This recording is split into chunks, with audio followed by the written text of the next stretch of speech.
¿Qué tal? ¿Cómo están? Espero que muy bien. Bueno, esta sesión vamos a ver otros modelos de máquinas de Turing. Eh, Básicamente modelos de dos categorías, uno que son variaciones menores, ¿no? Y otro que presentan o definen un almacenamiento más complejo. Pero independientemente de eso, veremos que no son más poderosas que la máquina de Turing que vimos en la sesión pasada, cuya definición era esta, ¿verdad?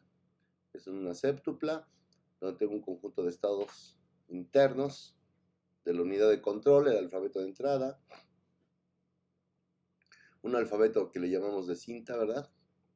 Y la función de transición que da un estado y un, elemento, y un símbolo de la cinta, nos lleva a otro estado, escribimos un símbolo de la cinta, ¿verdad? Y nos movemos a la izquierda o a la derecha. El estado inicial, un símbolo especial que llamamos el blanco, ¿verdad? De la cinta que nos permite decir cuál es la parte, delimita, ¿verdad?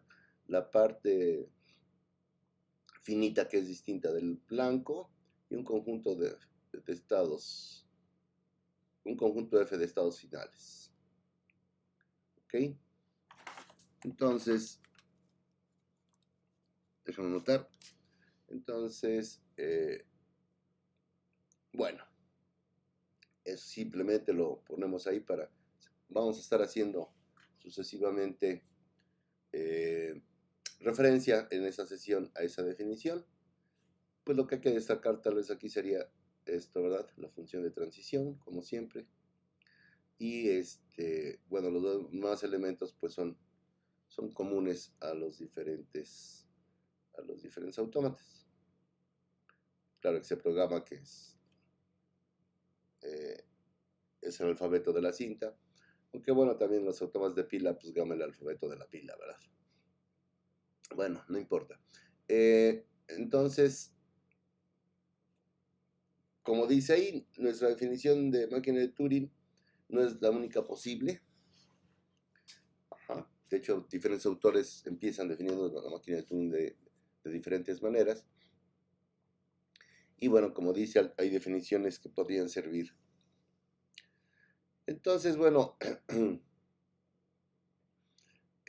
una conclusión importante es que el poder de una máquina de Turing, recuerden, cuando hablamos del poder de un autómata decimos los lenguajes que puede reconocer, ¿no?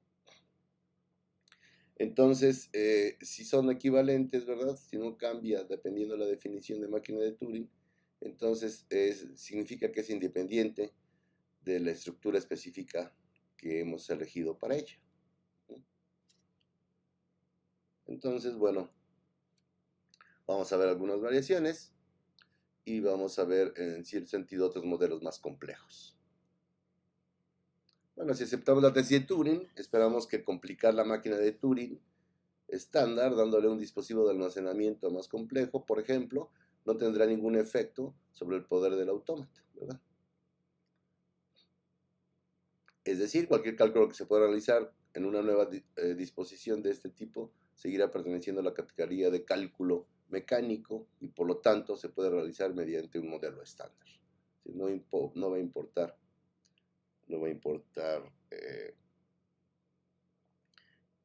que aparentemente sea más sofisticada nuestra máquina de Turing, no va a poder calcular,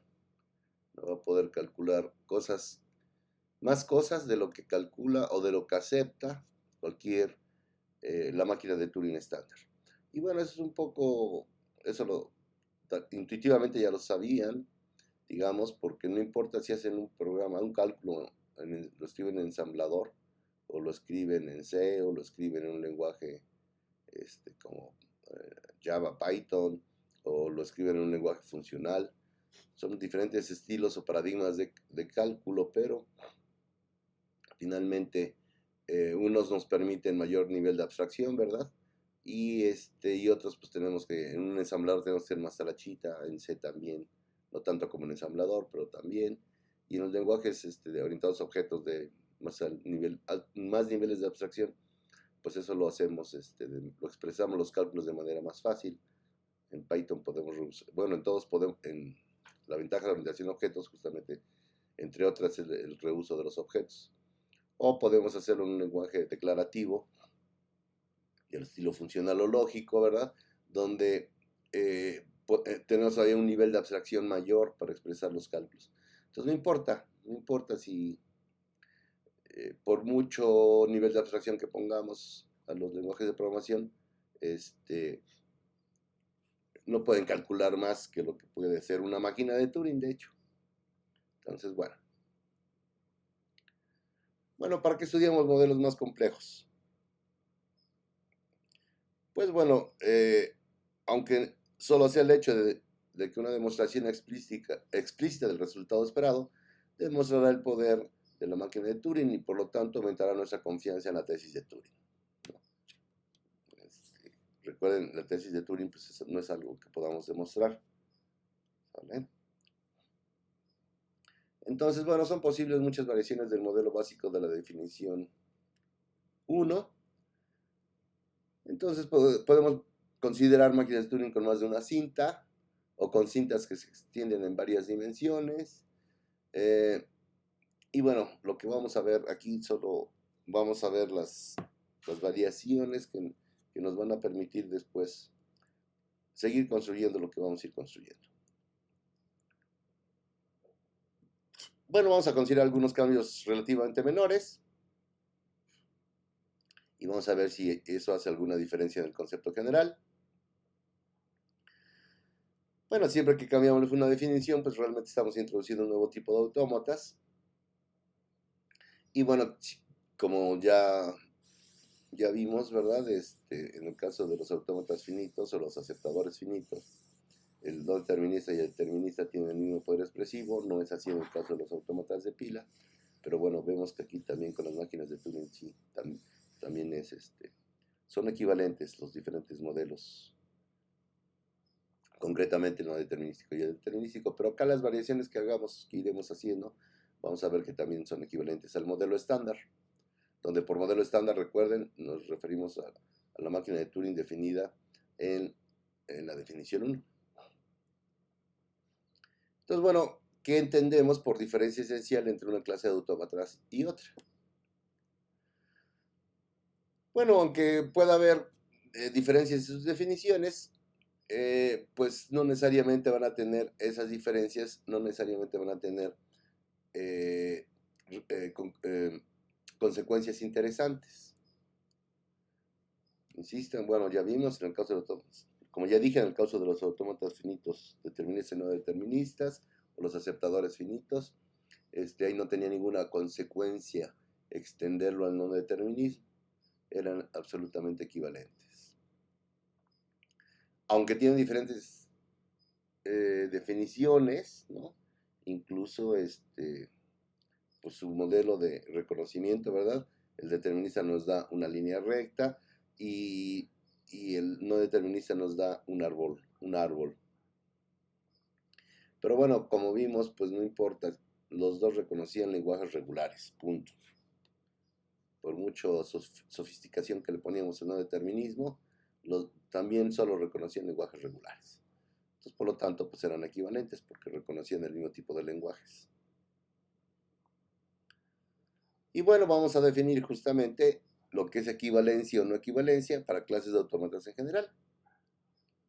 Bueno, entonces, ¿qué vamos a entender cuando hablamos o hablemos de equivalencia de clases de autómatas? Bueno, entonces siempre que definamos la equivalencia para dos autómatas o clases de autómatas, mejor dicho, debemos establecer cuidadosamente qué debe entenderse por equivalencia. Y para eso, pues, tenemos esta definición. Bueno, de hecho, vamos a hacer las dos distinciones. Es decir, ¿qué vamos a entender por qué dos autómatas sean equivalentes? Pues vamos a decir que son equivalentes simplemente si aceptan el mismo lenguaje. Entonces considere dos clases de autómatas, C1 y C2. En general, si por cada autómata M1 en C1, en la clase 1, hay un autómata M2 en la clase 2, tal que el lenguaje que acepta M1 es igual al lenguaje que acepta M2, Entonces decimos que M2, ¿verdad?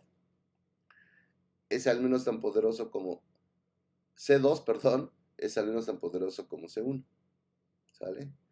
Si lo contrario también se cumple y para cada M2 en C2 hay un M1 en C1 tal que los lenguajes aceptados son iguales, entonces decimos que C1 y C2 son equivalentes, ¿no? ¿Ok? Esta idea es la de subconjunto, la de igualdad de conjuntos, ¿verdad? Quiero probar que dos conjuntos son iguales, es decir, el conjunto de lenguajes, el conjunto que es el lenguaje que es un conjunto, ¿verdad?, de símbolos aceptado por un autómata y por el otro, pues para que digamos que el lenguaje aceptado es el mismo, pues tenemos que mostrar que un elemento acá está de M1 está en M2 y de M2 está en M1. Si hacemos las cosas en ambos sentidos, pues tenemos el derecho de decir que los lenguajes aceptados son lo mismo. Entonces, en ese sentido, simplemente dos autómatas van a ser equivalentes si aceptan el mismo lenguaje. ¿Sale? Así tal cual, insisto, esa definición, pues es la definición de igualdad de conjuntos adaptada a autómatas. Bueno, hay muchas formas de establecer la equivalencia de los autómatas. Una de ellas es la construcción del teorema 2.2, ¿verdad? La cual nos decía que justamente para todo aceptador finito no determinista podíamos construir un aceptador finito determinista que reconocía exactamente el mismo lenguaje. Esa es una forma. Pero para demostrar la equivalencia en conexión con las máquinas de Turing, lo más frecuente es usar una técnica que llamamos simulación. Una técnica muy importante. Que después la vamos a generalizar por ejemplo, en el curso de computabilidad, esa noción de simulación se va a ser generalizada a una noción de reducción. Bueno, entonces, ¿qué significa esa simulación? ¿O a qué nos referimos con esta técnica de simulación?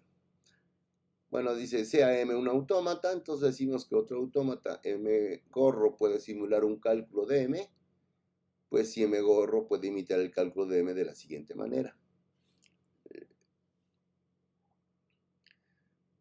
¿De qué manera? Tenemos una secuencia de descripciones instantáneas, ¿verdad? De un cálculo de M, es decir, desde D sub 0 hasta D sub n, y bueno, recuerden, se podría ciclar, podríamos seguir. Entonces, M gorro simula este cálculo si lleva a cabo de nuevo una secuencia, ¿verdad?, de descripciones instantáneas, ¿verdad? O de el cálculo propiamente dicho, ¿verdad? De que de una descripción instantánea pasó a otra descripción instantánea. Ajá. De manera que cada una de ellas está asociada a una configuración única de M.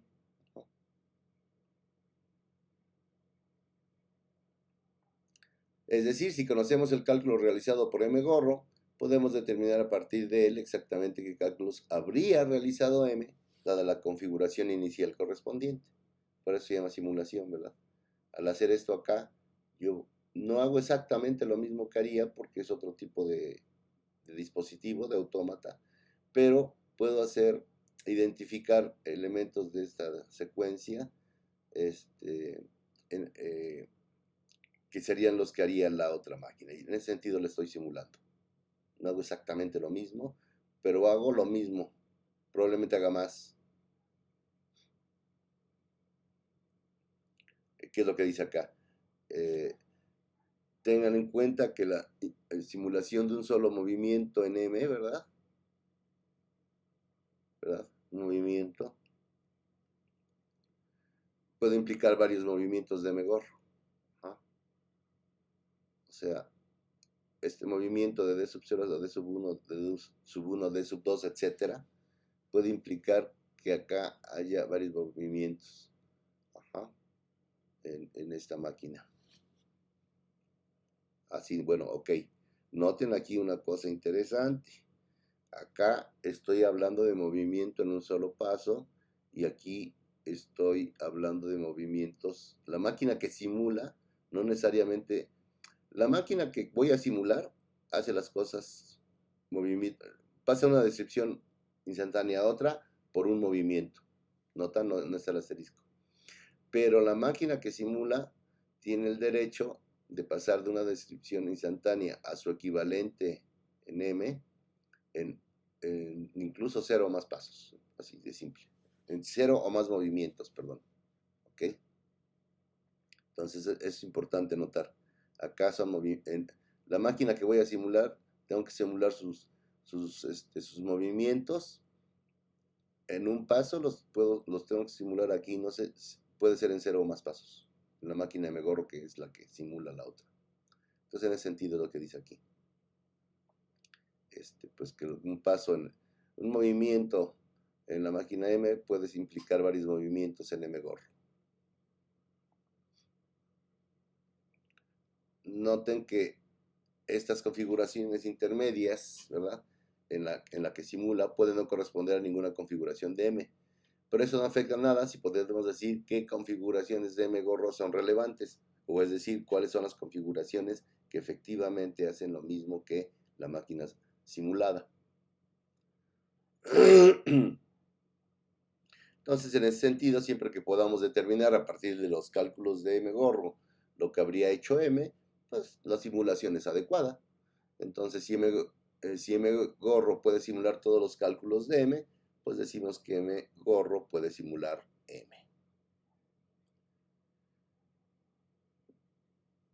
Debería quedar claro que si Megorro puede simular M, entonces las cosas se pueden arreglar para que M y Megorro acepten el mismo lenguaje. Y por lo tanto, los dos autómatas sean equivalentes. Y pues sí, ¿verdad? Sí puedo distinguir cuáles son las descripciones de Megorro que me llevan a lo que queremos, ¿verdad? A un estado final, pues ya. Cada vez que llegue un estado final de M, lo que quiere decir esto es que cada vez que ante una entrada M llegue a un estado de aceptación, pues entonces debo de fijarme en eso y hacer que Megorro también llegue a ese estado o al estado equivalente de aceptación.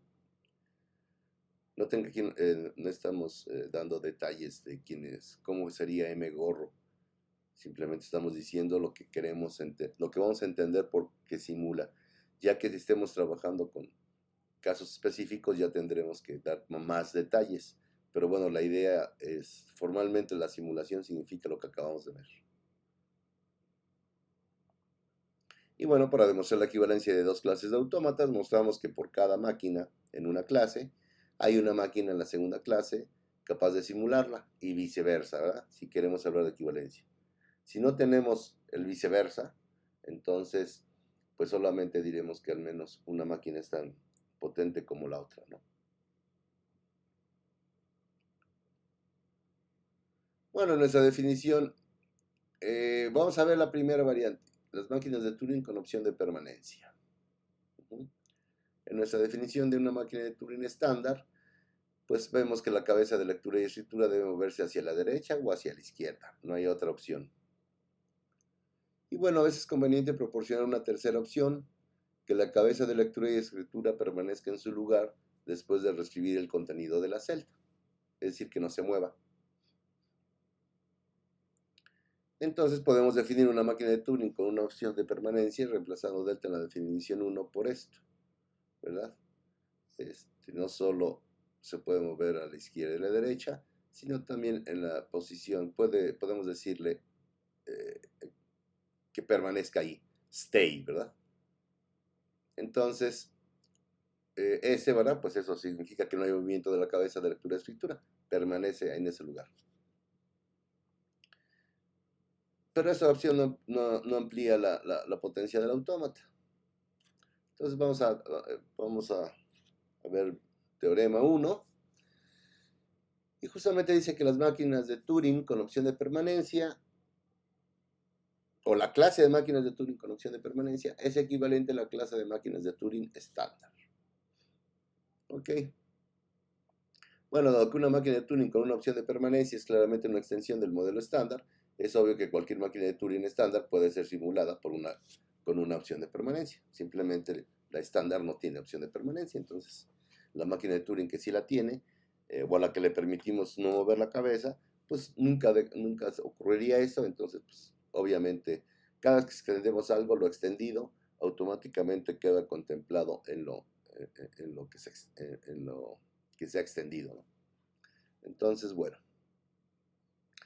lo que queremos es el otro sentido, que una máquina de Turing, ¿verdad? Con una opción de permanencia puede ser simulada por una máquina de Turing M-Gorro, ¿verdad? Donde, pues, M-Gorro vamos a cambiar también sus estados. Los alfabetos, tanto de entrada como de cinta, no cambian. La función de transición, por supuesto, va a cambiar. Y también vamos a tener que definir un estado inicial, ¿verdad? Distinto y un conjunto de estados finales también distintos. ¿Ok? Obviamente van a ser muy parecidos a los de acá y no vamos a entrar en sus detalles. Como dije al inicio, cuando trabajamos en a este nivel de demostrar que una máquina de Turing es equivalente a otro, nos conformamos con cierto nivel de detalle eh, en un alto nivel de abstracción. Es decir, no damos exactamente como hemos hecho anteriormente, ¿verdad? Exactamente decíamos qué estados más le aumento a la máquina, al aceptador finito determinista, que cuando voy a crear uno a partir de un determinista, qué estados más hago, cómo los empaqueto. Esos detalles aquí no los vamos a ver. Y bueno, para cada movimiento de M, la máquina de simulación M-Gorro va a ser lo siguiente. Primero, si el movimiento de M no implica la opción de permanecer, pues entonces la máquina simuladora realiza un movimiento esencialmente idéntico al movimiento que se va a simular. Si S está involucrado en el movimiento de M, entonces M-Gorro hará dos movimientos. El primero es recibir el símbolo y mover la cabeza de lectura y escritura hacia la derecha. El segundo mueve la cabeza de lectura y escritura hacia la izquierda, dejando inalterado el contenido de la cinta. Eso es lo que haríamos, ¿verdad? Si ahorita vamos a verlo, eso sí lo vamos a ver con un poquito de detalle. Entonces la máquina de simulación se puede construir a partir de M definiendo delta gorro de la siguiente manera. Para cada transición, ¿verdad? Delta de QI, A, tal que estando en QI leyendo A me lleva a Q sub J, pongo B en lugar de A y me muevo a la izquierda o a la derecha, pues directamente en delta gorro, ¿verdad? Vamos a crear un estado análogo a QI, que sería QI gorro, ¿verdad? Y tendría que ir al análogo QJ, que sería un QJ gorro. Como dice, como ya se vio, debe de escribir B y se debe mover a la izquierda o a la derecha, dependiendo de lo que este diga, ¿verdad? Recuerden que esto no es parte de... Estamos aquí ya abusando de la notación por el nivel de discusión que estamos teniendo.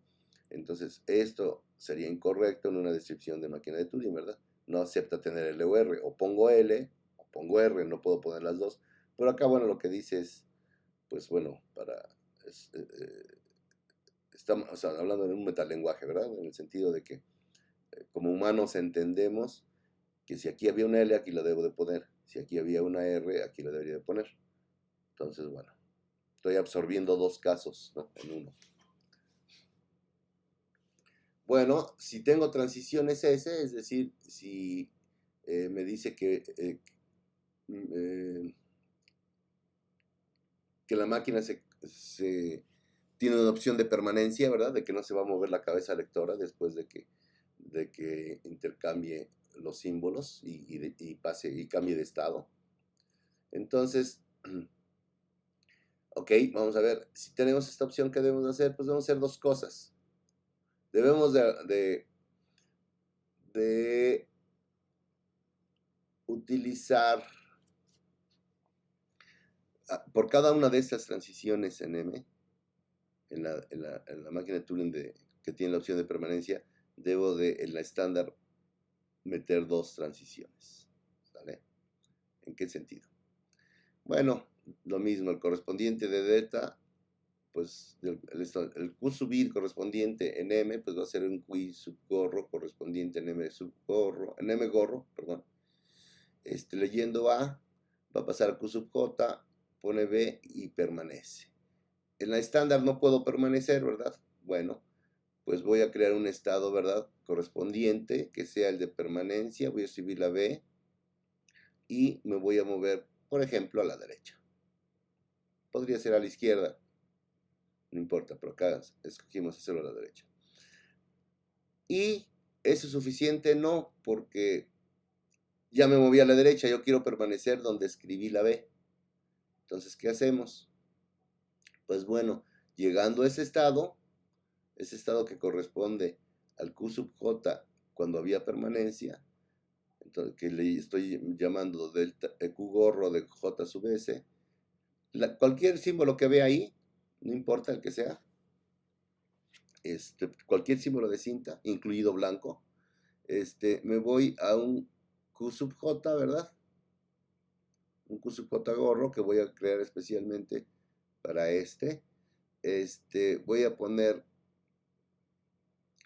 voy a poner, perdón, el que corresponde a este de aquí. Disculpen. El Q sub J, Q gorro sub J sub S debe de ir al Q sub J gorro, Q gorro sub J correspondiente, ¿verdad? Dado por la de permanencia. En el estándar le tengo que crear un Q sub J gorro correspondiente. Lo que haya en la cinta lo dejo, ¿verdad? No lo recibo y me vuelvo a la izquierda. Me moví a la derecha y luego me vuelvo a la izquierda. Pues en 2 pasos puedo simular lo que esta lo hacía en 1, ¿no? Cambiar la A por la B, estando en QI, y me voy a quedar en QJ y te voy a dejar la cabeza ahí sin moverme. Pues estos 2 pasos, ¿verdad? Estos 2 movimientos, estas 2 transiciones que estoy agregando a la máquina que simula, pues harían eso. Lo de esta hace 1, esto lo hace en 2 pasos. A eso nos referíamos cuando definimos simulación. Lo que la simulada hace en un paso, posiblemente la que simula va a hacerlo en más de un paso, ¿ok? Y posiblemente en alguna vez hasta en 0 pasos. Pero bueno, eso no va a ser el caso en lo que nosotros vamos a ver, ¿sí? Entonces, pues eso. Bueno, entonces, sin entrar en una demostración de que lo que reconoce una máquina va a reconocer la otra, bueno, pero pues sí es razonablemente obvio que cada cálculo de M tiene un cálculo correspondiente de M gorro, de modo que M gorro puede simular a M. Y entonces, pues con eso hemos demostrado nuestro teorema 1. Bueno, la simulación es una técnica estándar para mostrar la equivalencia de autómatas y el formalismo, de hecho, la usamos, insisto, cuando vimos aceptadores finitos. Y el formalismo que hemos descrito lo hace posible, como se muestra en el teorema anterior, hablar sobre el proceso con precisión y demostrar teoremas sobre equivalencia. Pero lo que sigue, vamos a usar la noción de simulación con frecuencia, pero generalmente no intentamos describir todo de una manera rigurosa y detallada. De hecho, la manera anterior, pues, no fue tan riguroso ni tan detallado, porque finalmente no quedamos con quién era exactamente Q-gorro, etc. Solo hablamos de la función de transición y comentamos algo sobre los estados, pero bueno.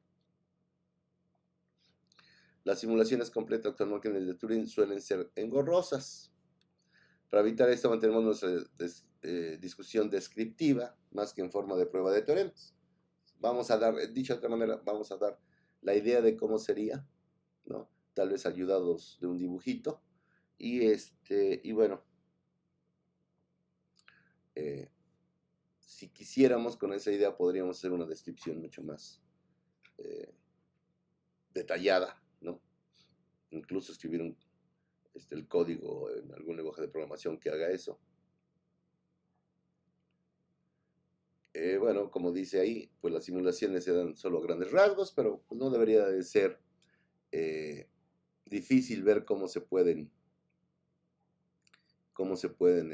hacer rigurosas, ¿no?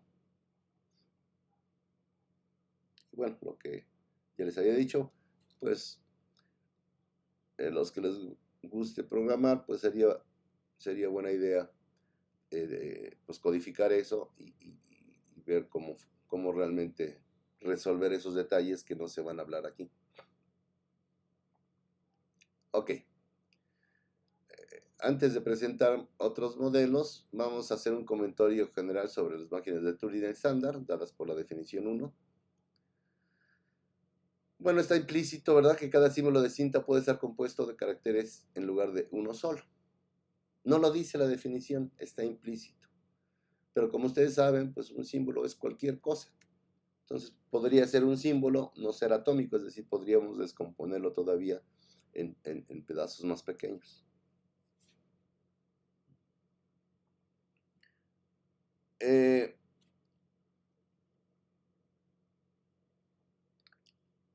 ¿Se acuerdan? Tenemos en la máquina de Turing tenemos nuestra unidad de control y nuestra cabeza lectora, escritora, que leía la cinta, ¿verdad? Y escribía en la cinta. Entonces, en lugar de eso, podemos, por ejemplo, imaginar un esquema como el que sigue.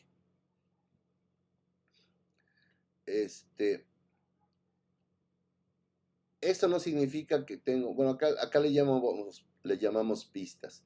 Y por eso a esta máquina de Turing a veces le llama con múltiples pistas, pero como vemos realmente no extiende nada al modelo estándar, porque lo único que podemos decir es, bueno, cada símbolo de gamma, pues es un triple, así de simple. Puedo decir que cada símbolo de gamma es un triple, y entonces, pues podemos pensarlo eso, que a cada celda de la máquina de Turing le cabe ese triple. Por ejemplo, aquí el triple sería ABC, ¿verdad? Un símbolo de gamma sería la terna o el triple, ABC o la tripleta, como quieran llamarlo. Ajá. Bueno, lo que dije, hemos dividido la cinta en 3 partes llamadas pistas, y cada uno tiene un miembro del triplete. Lo que ya dije, a veces se llama máquina de Turing con múltiples pistas, pero tal vista de ninguna manera, ¿verdad? Esta visualización de la máquina de Turing de múltiples pistas, pues no extiende realmente la definición 1, ya que todo lo que tenemos que hacer es que cada símbolo en el alfabeto gamma se componga de varias partes, de triples. Bueno, pero otros modelos de máquinas de Turing sí implican un cambio de definición, por lo que se debe demostrar la equivalencia con la máquina estándar. Y bueno, el que vamos a ver es la máquina de Turing que le llamamos fuera de línea. Recordarán cuando empezamos el curso, la primera sesión hablamos de que era una gramática, que era un lenguaje y que era un autómata. Entonces en ese autómata teníamos un archivo de entrada como un almacenamiento temporal, ¿verdad? En la definición 1 nos olvidamos de ese archivo de entrada. Decíamos que no había ninguna diferencia en el concepto de máquina de Turing. Y bueno, vamos a ampliar esa afirmación, vamos a demostrar por qué no amplía el concepto de máquina de Turing, o la capacidad de reconocimiento o de cálculo de una máquina de Turing. Entonces, si volvemos a meter el archivo de entrada en la discusión, obtenemos lo que se conoce como una máquina de Turing fuera de línea. Entonces, aquí, ¿qué va a hacer esta máquina? Pues cada movimiento se va a regir por el estado interno, lo que se lee actualmente en el archivo de entrada y lo que ve en la cabeza de la cabeza de lectura y escritura. Bueno, en esta figura, ¿verdad? Pues aquí tenemos nuestro archivo de entrada de solo lectura, ¿verdad? Tenemos la unidad de control, que ya saben, pues nuestros estados finalmente, y la función de transición que nos dice qué hacer, ¿verdad? Entonces, en este caso, ¿verdad? Estamos leyendo del archivo el símbolo C, y en la cinta la cabeza lectora escritora está viendo una F, ¿verdad? Ok. Bueno, es fácil hacer la definición formal de esto, pero ahorita no nos interesa. Si quieren lo hacen como ejercicio, ese es opcional. Los ejercicios que vienen a continuación esos sí son obligatorios, pero ese es opcional. O dicho de otra manera, si no están los ejercicios, no es obligatorio, es opcional. Bueno, entonces, pero queremos brevemente indicar por qué la clase de máquinas de Turing fuera de línea es equivalente a la clase de máquinas estándar. Bueno, entonces, pues lo que tendríamos que ver, de verdad, es que el comportamiento de cualquier máquina de Turing estándar puede simularse mediante algún modelo fuera de línea. Y bueno, todo lo que necesita hacer la máquina de simulación es copiar la entrada del archivo de entrada a la cinta. Ajá. Entonces puede proceder de la misma manera que la máquina estándar. Y ya. Es decir,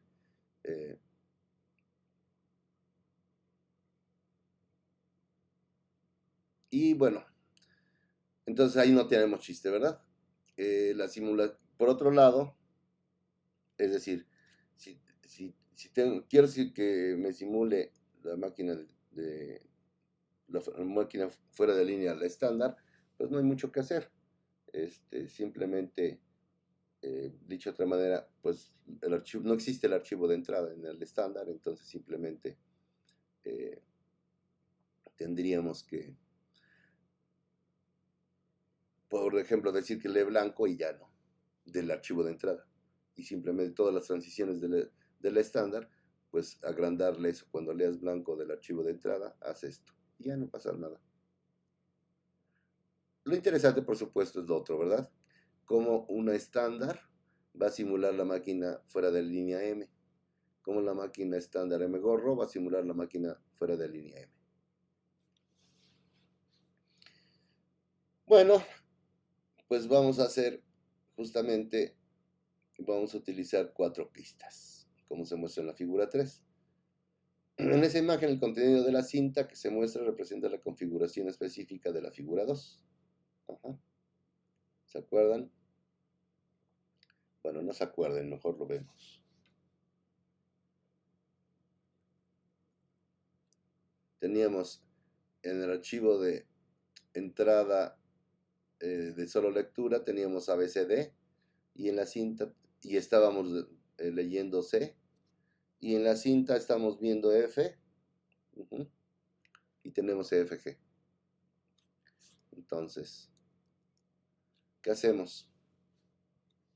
Pues bueno, tenemos nuestro control de M gorro, y luego noten que es el estándar, nada más que con 4 pistas, ¿verdad? Entonces lo que tengo que hacer, ¿qué es lo que hicimos?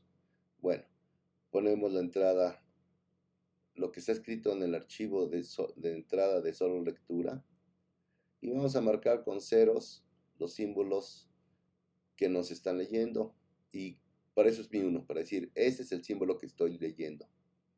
Lo mismo, pongo FG y la pista 2 sirve para la pista 1, para lo que estaba en el archivo de solo lectura y de entrada.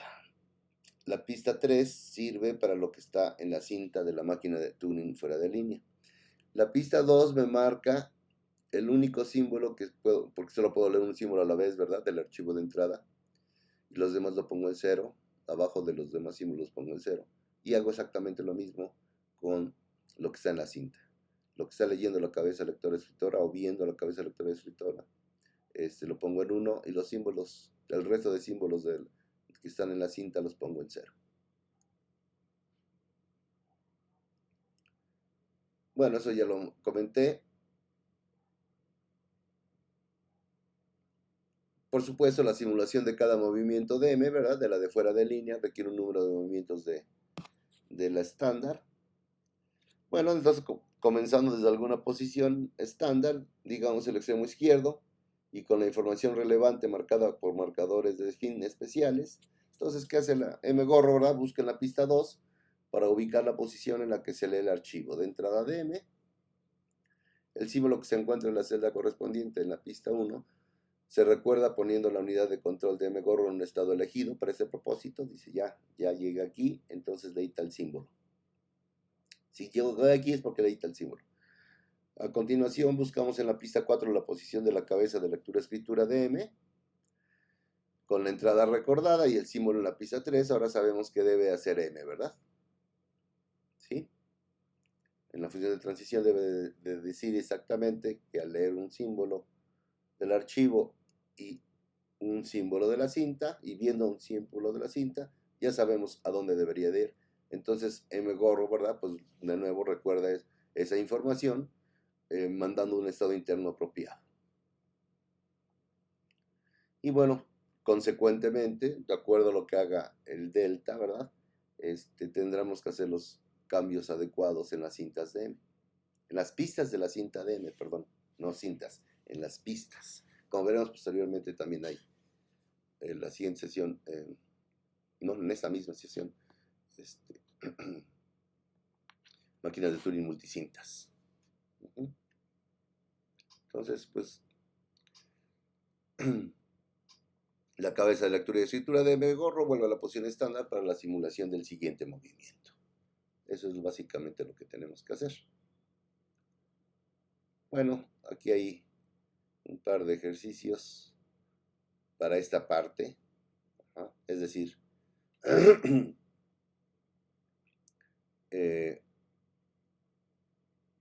los puse, ahora sí que los de esta parte es para lo que acabamos de ver. Ahorita vamos a ver, aún nos falta todavía ver pues lo que sigue,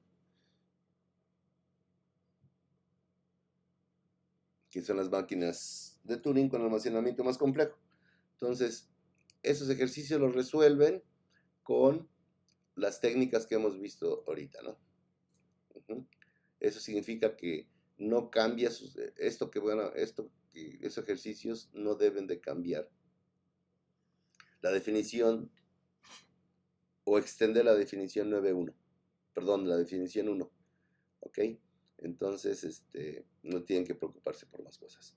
A continuación, sí vamos a ver qué pasa si complejizamos el almacenamiento de la máquina de Turing. Entonces, bueno, como dice aquí, el funcionamiento es tan simple, ¿verdad? Del almacenamiento de una máquina de Turing, que podríamos pensar que si le damos, lo hacemos más interesante, más complejo. Complejo no significa difícil, sino simplemente que tenga una estructura más grande, más rica, y por lo tanto haya más relaciones entre los miembros de esa estructura. Entonces, vamos a ver. Pero bueno, que no es el caso, no va a pasar eso. Como vamos a ver.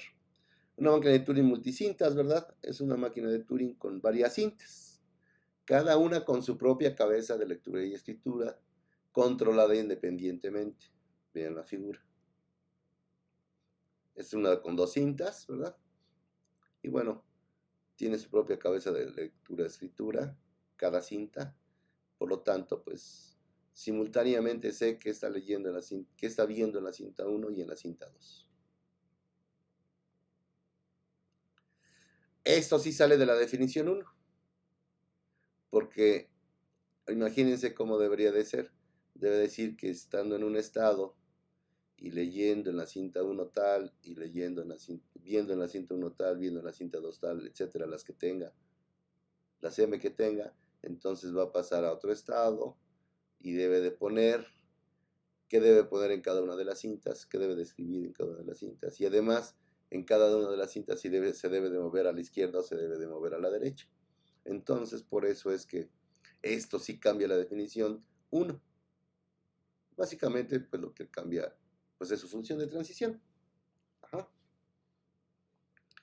Y básicamente todo es lo mismo, excepto que la función de transición, como ya dije, que tenemos, pues, dependiendo de en qué estado estoy y qué hay en cada una, qué está viendo en cada una de las citas, pues debe de pasar a un nuevo estado, debe de escribir algo en cada una de las cintas, la posición correspondiente, y luego cada una de las cabezas de lectura y escritura se deben de mover pues a la izquierda o a la derecha.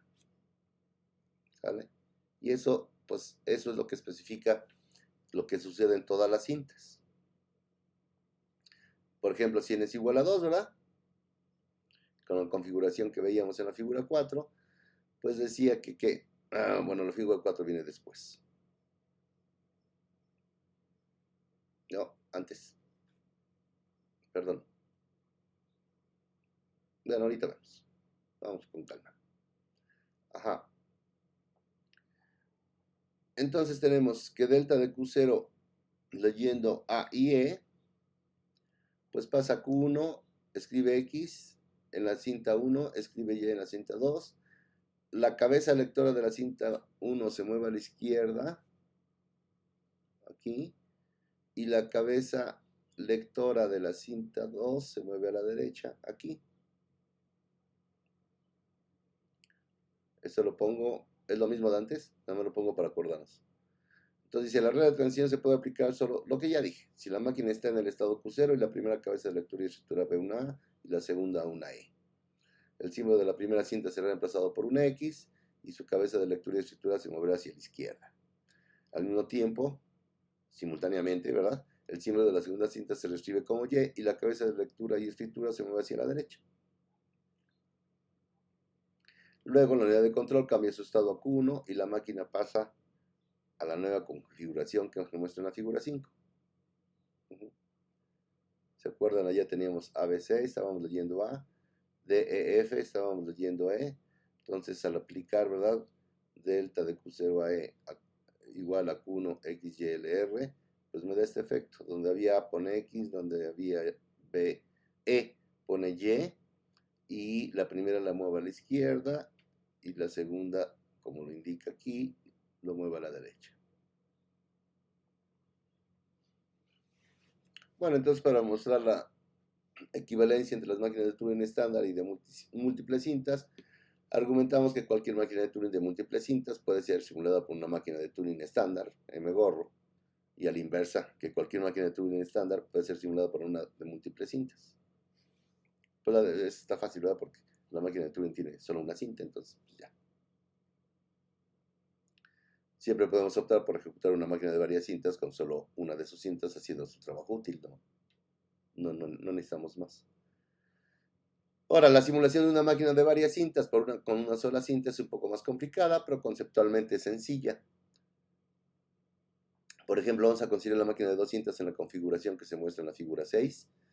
Y vamos a ver la máquina de simulación de una sola cinta que tendrá cuatro pistas.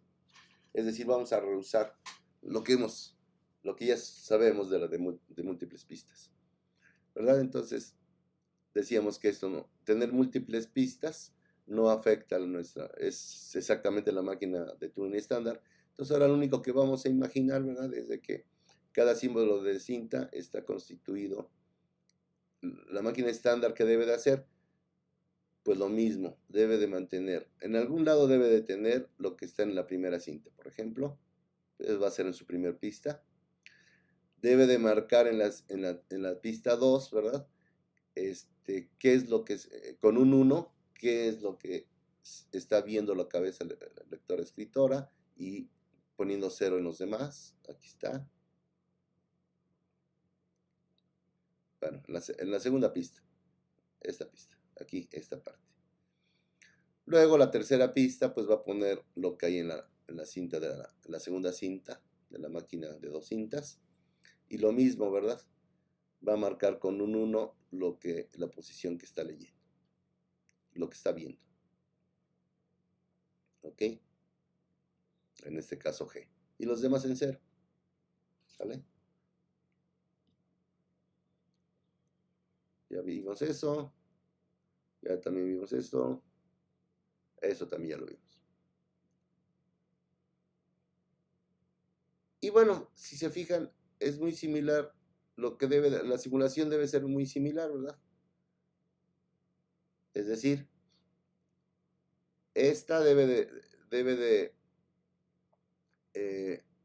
para que yo cree esta estándar, yo debo una vez que ubique qué estoy leyendo, en la primera cinta y en la segunda cinta, debo de ver en el control o en delta, ¿verdad?, qué está haciendo.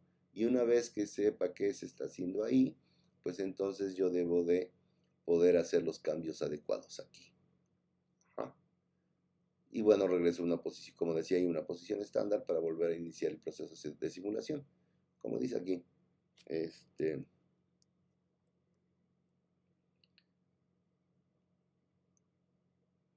ok, entonces la organización de una máquina de varias cintas mediante una máquina de una sola cinta es similar a la que se utiliza en la simulación de una máquina fuera de línea. Los pasos reales de la simulación también son muy parecidos, con la única diferencia de que hay que considerar más cintas, simplemente.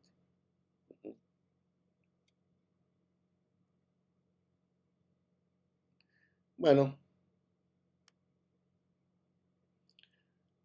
entonces el esquema dado para la simulación de máquinas fuera de línea se traslada a este caso con modificaciones menores y sugiere un procedimiento mediante el cual la función de transición delta gorro de m gorro puede construirse a partir de la función de transición delta de m, que es lo que pues finalmente pues es lo que nos da el movimiento, ¿no?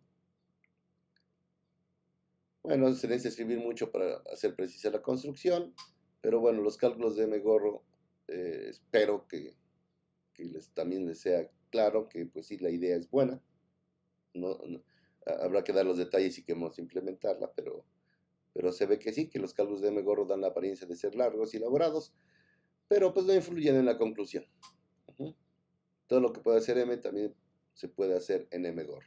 E insisto, si se quieren llenar los detalles y lo quieren tomar como un reto personal, pues bueno, podrían dar los detalles de cómo sería una implementación para lograr eso.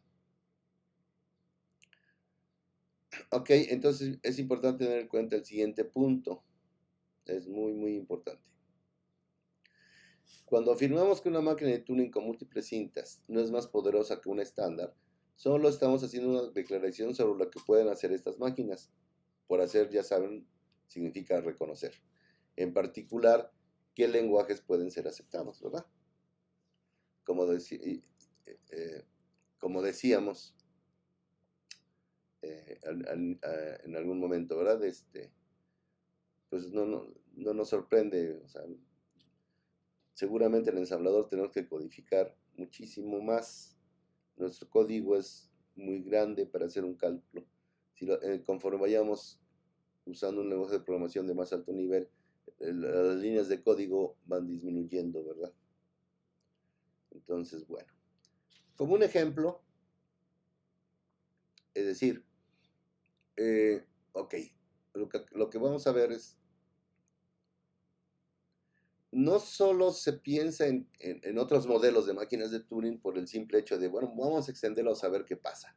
A ver si es cierto que se sigue cumpliendo o no la tesis de Turing. Sí, esa es una opción. Pero la otra opción es también que al darle estas opciones de máquinas de Turing distintas al estándar, también nos permiten hacer más fácil nuestra tarea de programación. Y vamos a ver un ejemplo. Considera el lenguaje a la NB la N. Entonces, en el ejemplo 9.7 describimos un método laborioso por el cual este lenguaje puede ser aceptado por una máquina de Turing con una cinta. Si se acuerdan, eso lo vimos la sesión pasada. Bueno, pues el uso de una máquina de 2 cintas facilita mucho el trabajo. Entonces, bueno, tenemos 2 cintas. Entonces escribimos la cadena inicial, ¿verdad? A la N, B a la M en la cinta 1 al inicio del cálculo. Luego leemos todas las A's y las copiamos en la cinta 2. Cuando llegamos al final de las A's, comparamos, pues solo me quedan B's, ¿verdad? Bueno, veo una A en la cinta 1, la paso a la cinta 2. Me muevo a la derecha. Veo una A, la copio a la cinta 2 y me muevo a la derecha, etc. Termino todas las A's. Bueno, ya empiezan las B's, entonces lo único que tengo que hacer es pues comparar las B's de la cinta 1 con las A's que copié en la cinta 2. Incluso me puedo ir regresando. Como la copié y me quedé seguramente la última, pues voy viendo así, ¿verdad? La primera B con la última A coinciden, sí. Se mueve a la derecha, se mueve a la izquierda la cinta 2 y así sucesivamente hasta que llego al blanco, ¿no? Entonces de esta manera podemos, si ambas cintas me quedan en blanco, pues sí aceptó, ¿verdad? Entonces de esta manera podemos determinar si hay un número igual de A's y B's sin movimiento repetido, sin tener que estarme hacia adelante y hacia atrás y marcando con un símbolo especial que ya leí una A y lo cambiaba por cero y cosas por el estilo. Ajá. Es mucho más laborioso el procedimiento. ¿Qué es lo que me hizo facilitar en la vida? Pues tener una máquina de Turing de 2 cintas. Entonces, bueno, insisto, no solo es por motivos teóricos tener otras formas de máquina de Turing, es para facilitarnos la vida, para programar, para crear máquinas, construir máquinas de Turing que hagan algún cálculo en específico. Igual que con los lenguajes de programación, insisto. ¿Sale? Entre más alto es el nivel de lenguajes de programación, pues tengo más herramientas para hacerlo. No tengo que hacer tanto cálculo. Porque tengo construcciones más poderosas, ¿verdad? ¿Qué se puede hacer en ensamblador? Definitivamente, pero pues cuesta mucho más trabajo. Pueden verlo así como que nuestra máquina de Turing estándar es como el ensamblador de las máquinas de Turing, el lenguaje ensamblador de las máquinas de Turing. Y todos los demás modelos de máquinas de Turing pues van extendiendo la posibilidad de mayor comodidad resolver los problemas, pero eso no quiere decir que sean más potentes. Y a manera también de cierre, y eso lo logramos mediante, demostramos la equivalencia de las máquinas de Turing diferentes a la estándar mediante la técnica de simulación. Bueno, todo eso que he dicho, pues más o menos se puede resumir en la observación 1. Recuerda que los diversos modelos de máquina de Turing se consideran equivalentes solo con respecto a su capacidad para hacer cosas, no con respecto a la facilidad de programación o cualquier otra medida de eficiencia que podamos considerar. De hecho, vimos, ¿verdad? Por ejemplo, lo que hace una máquina de Turing fuera de línea, no, con opción de permanencia, la máquina de Turing estándar, un movimiento de permanencia cuando está usando la opción de permanencia implica 2 movimientos del estándar. Entonces, pues en principio se va a tardar 2 veces, ¿verdad? 2 veces más, pero bueno, no importa. Y también en su curso de análisis y diseño de algoritmos verán que no importa, o ya vieron, no sé cuál sea el caso. Porque es una constante multiplicativa, entonces no importa para medir la eficiencia en tiempo. Entonces, bueno, son estándares en ese sentido. Perdón, son equivalentes en el sentido que aceptan el mismo lenguaje. No necesariamente unas son más, tengo mayor expresivo, como en el ejemplo que acabamos de ver. En el caso de a la N, B a la N, pues lo usaría con 3 cintas, ¿verdad? Entonces, bueno. Ok, acá hizo algún ejercicio. Define lo que se podría llamar una máquina de Turing fuera de línea de varias cintas y describa cómo se puede ser simulada por una máquina de Turing estándar. Por supuesto, lo que hemos visto es simplemente juntar las ideas y pues describirlas en el nivel que se describieron hace un momento, ¿verdad? Entonces, bueno, eso es todo.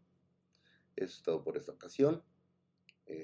Ya saben, manténganse en casa, cuídense mucho y nos vemos en una siguiente sesión. Muchas gracias por su atención. Cuídense, por favor.